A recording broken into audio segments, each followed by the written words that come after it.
Dunia ni uwanja wa mapambano. Dunia ni uwanja wa vita.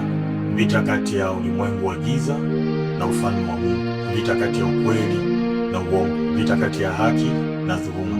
Je, hivi unajua ya kuwa hakuna vita inayopiganwa pasina kuhusisha silaha? Kila vita hupiganwa ikiwa na silaha maalum iliyoandaliwa kwa ajili ya kufanikisha ushindi katika hiyo vita. Je, hivi unajua ya kuwa sex au kujamiana ni moja kati ya silaha zinazotumika katika ulimwengu wa roho? Ndio, seksi ni silaha inayotumika katika ulimwengu wa roho. Ni kwamba silaha hii hutumiwa na falme mbili tofauti, ufalme wa giza pamoja na ufalme wa Mungu. Je, unatamani kujua jinsi seksi inavyotumiwa na ufalme wa giza? Je, unatamani kujua jinsi seksi inavyotumiwa na ufalme wa Mungu? Basi kipekee karibu tena katika sehemu ya 10 ya mfululizo mzuri wa mafundisho haya ya neno la Mungu. Hii ni Christian Sex Department, yani CSD, na mimi rafiki yako katika Kristo Yesu, mchungaji na mwalimu Emmanuel Mganga. Na kipekee kabisa katika sehemu hii ya 10 nimekusudia kukujuza kuhusu sex as a weapon, kujamiana kama silaha katika ulimwengu wa roho. Karibu ili tupate kuanza pamoja tukitazama ufalme wa giza, jinsi unavyotumia silaha hii na jinsi ufalme wa Mungu unavyoitumia silaha hii ya kujamiana au seksi. Karibu sana, barikiwa.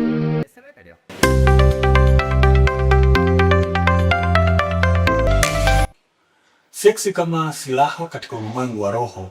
Basi seksi inaweza kutumiwa na ufalme wa giza, lakini pia seksi inaweza kutumiwa na ufalme wa nuru, yani ufalme wa Mungu. Na seksi inavyoweza kutumika kama silaha, basi tutaangalia maeneo haya makubwa manne. Eneo la kwanza ni jina la huo ufalme unaotumia hiyo seksi, lakini eneo la pili ni sababu za kutumia seksi kama silaha. Eneo la tatu ni matokeo yanayokuja na seksi kama silaha inapotumiwa na huo ufalme, lakini nne na mwisho kabisa ni mfumo unaotumiwa na huo ufalme unapotumia seksi kama silaha. Ufalme wa kwanza ni ufalme wa giza. Ndio, shetani huwa anatumia seksi kama silaha katika ulimwengu wa roho, na kiongozi wa vita hii ni shetani mwenyewe. Na sababu inayompelekea shetani kutumia seksi kama silaha ni kuharibu kizazi ama kupunguza ongezeko la Mungu jinsi alivyoamuru kwamba wanadamu wazae na kuongezeka na kuijaza nchi. Na mfumo unaotumika au silaha hii ya seksi jinsi inavyotumiwa, shetani huwa ametengeneza mfumo maalum anaotumia kupitia seksi ili aweze kuharibu kizazi kama shabaha yake. Mfumo huu unahusisha utoaji wa mimba, yani abortion. Mfumo huu, seksi inapotumika kama silaha, inatumiwa katika masuala ya masturbation au punyeto ama kujichua kama inavyojulikana na watu wengi. Lakini shetani anapotumia seksi anaweza akatumia mfumo wa pornografia au kutengeneza maudhui ya ngono. Kusudi kubwa sana la kutengeneza maudhui haya ya ngono ni kubadilishia watu mtazamo na fikra zao kuhusu seksi. Lakini silaha hii imetengenezewa mfumo katika ulimwengu wa giza kwa kuhusisha sana mapenzi ya jinsia moja. Tunazungumzia habari za ushoga, tunazungumzia habari za usagaji. Lakini silaha hii ya seksi inapotumika katika ufalme wa giza au shetani anapoitumia, tunaweza kuona matukio kama ya ubakaji au kubakwa, na mambo haya yanaingia au yanaunganika katika eneo hili la ufalme wa giza. Na silaha hii inapotumiwa kwa kutengeneza mfumo kama huu wa kutumia matukio kama hayo ya kubaka ama ubakaji. Lakini kipi kingine kinachoweza kutumiwa katika ufalme wa giza au shetani anapoweza kutumia silaha hii ya seksi ni kwa kuandaa tuzo maalum. Kuna watu wanapewa tuzo kwa kushiriki mapenzi ya jinsia moja, na baadhi ya makampuni yameandaa mfumo rasmi kabisa wa kuwapa tuzo wale watu ambao wanatengeneza maudhui ya ngono. Lakini pia seksi inaweza kutumika katika ulimwengu wa giza na shetani kwa kulipa watu wanaotazama maudhui ya ngono. There are some people they earn commission by watching pornographies. Kuna watu wanalipia ili kuona maudhui ya siri ya watu fulani mashuhuri au maarufu wanaotengeneza maudhui haya. Lakini seksi hii inapotumika katika ufalme wa giza au shetani anapoitumia seksi kama silaha, kusudi lake kama nilivyokwisha kusema ni kukiharibu kizazi, na kizazi huwa kinaharibika na kuleta matokeo haya yafuatayo. Moja, tunaona kunakuwa na ongezeko kubwa sana la maambukizi ya ukimwi pamoja na magonjwa ya zinaa. Lakini pili, tunaona kwamba kunakuwa na mmomonyoko mkubwa sana wa maadili, watu kuanza kushiriki mapenzi wakiwa na umri mdogo au kushiriki tendo la ndoa wakiwa na umri mdogo. Lakini pia kunakuwa na sexual confusion, masuala ya transgenders yanapoinuka, watu wanafanya surgery kubadilisha jinsia, wanafanya surgery kwa ajili ya kuongeza maumbile ama sehemu za miili yao. Kwa hiyo kunakuwa na confusion katika upande wa appearance, watu hawajui uzuri ni kitu gani. Kuna watu wanaongeza makalio, kuna watu wanaongeza matiti na viungo mbalimbali au viungo tofauti katika miili yao. Lakini sex inapotumika na shetani huleta vifo pia. Kuna watu wanajinyonga, kuna watu wanajiua kwa sababu tu ya kuona hatia na majuto katika matukio au mambo ambayo wamekuwa wakiyafanya mara.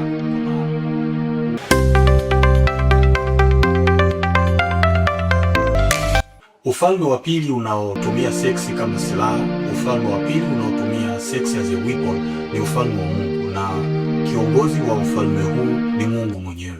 Na Mungu anaitumia seksi kama silaha kwa sababu ya kuleta ongezeko. Neno la Mungu linaandika kwa uwazi kabisa katika kitabu cha Mwanzo, mwanadamu alipoumbwa aliyepewa mamlaka ya kuzaa na kuongezeka na kuijaza nchi. Kwa hiyo Mungu anapoitumia seksi kama silaha, anatumia seksi kwa kuhusianisha na mfumo huu wenye mambo matatu makubwa.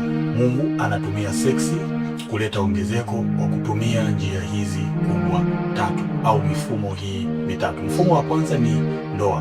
Mwanadamu alipoumbwa na Mungu aliuamuru wakati wa ndoa kuwa wakati sahihi ambao wataanza maisha ya kushiriki tendo la ndoa, maisha ya kujamiana, maisha ya kufanyika kuwa mwili mmoja.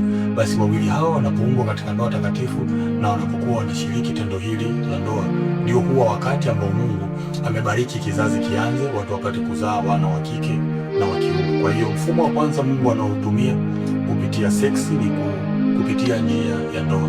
Lakini mfumo wa pili Mungu anaotumia kwenye seksi kama silaha ni kuwaita watu kuwa watawa au kuwaita watu kuwa matoashi. Neno la Mungu linaeleza kwa uwazi kabisa ya kwamba wako watu waliofanyika kuwa matoashi tangu tumboni mwa mama zao. Kuna watu wamefanywa kuwa matoashi, lakini kuna watu waliofanywa kuwa matoashi. Hivyo neno la Mungu linaeleza kuhusu habari ya utoashi ama utawa.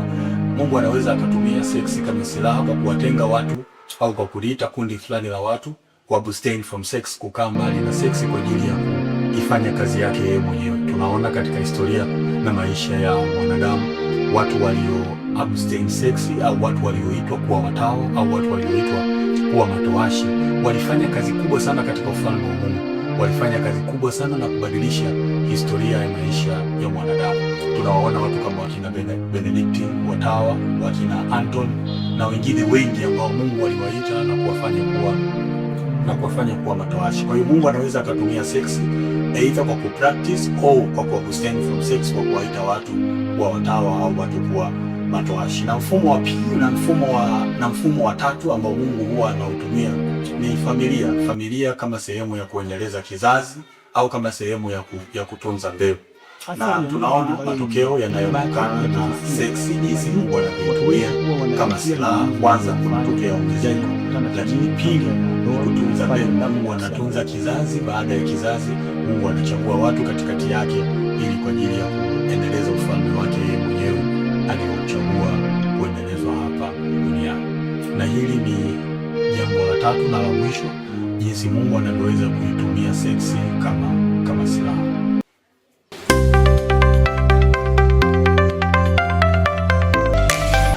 Basi kipekee ni kushukuru sana wewe mtu wa Mungu ambaye tumekuwa pamoja tangu tulipoanza episode ya kwanza mpaka hii leo imefanyika kuwa ni episode ya 10 ama sehemu ya 10. Mimi ni rafiki yako katika Kristo Yesu, mchungaji na mwalimu Emmanuel Mganga. Endelea kubarikiwa. Kama ni mara yako ya kwanza kutembelea katika channel hii, ni kuomba subscribe ili uendelee kupata taarifa ya mambo mapya ambayo yanaendelea kila siku katika channel hii. Paka muda na wasaa mwingine, amani ya Bwana iwe pamoja nawe.